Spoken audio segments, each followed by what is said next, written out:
potentially dangerous concrete has been found in almost 2,000 homes in Scotland.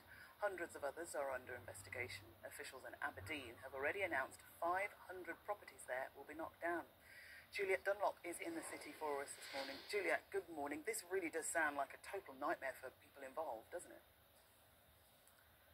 Yes, morning, Maureen. They really are in a very difficult position indeed, especially here in Aberdeen. Hundreds of council tenants are being forced to relocate. Many have already left, while those who have bought properties that are no longer safe to live in, well, they feel they have been abandoned. Not only are their homes being demolished, they still don't know what kind of financial settlement they're going to receive.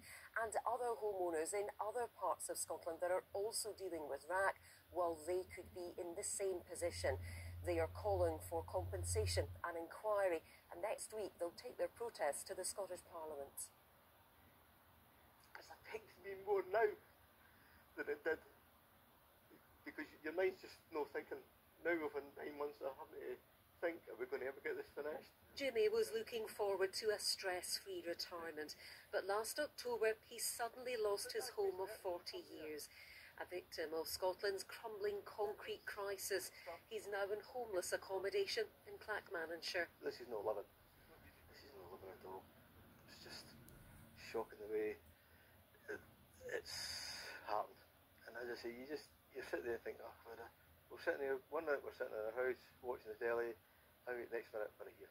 Lindsay was also forced to leave her former council flat. No longer safe to live in, it's one of nearly 2,000 properties in Scotland riddled with RAAC. I've got 23 years lived there and I'm still paying my mortgage off. You're aware that insurance companies are not paying out, and I'm still paying house insurance on a house that I can't live in. It's not the only community reeling from potentially dangerous concrete. In Aberdeen, officials have approved the demolition of 500 properties, and other councils may follow. Amy is facing the loss of her home and a huge financial hit. I won't be able to buy, I won't be able to rent, I won't be able to get a council property because I won't be able to afford it. If I'm still having to pay off my mortgage, I don't have spare money for rent. So I will potentially be looking at having no home. Campaigners are calling on the Scottish Government to step in. It says it is working closely with local authorities.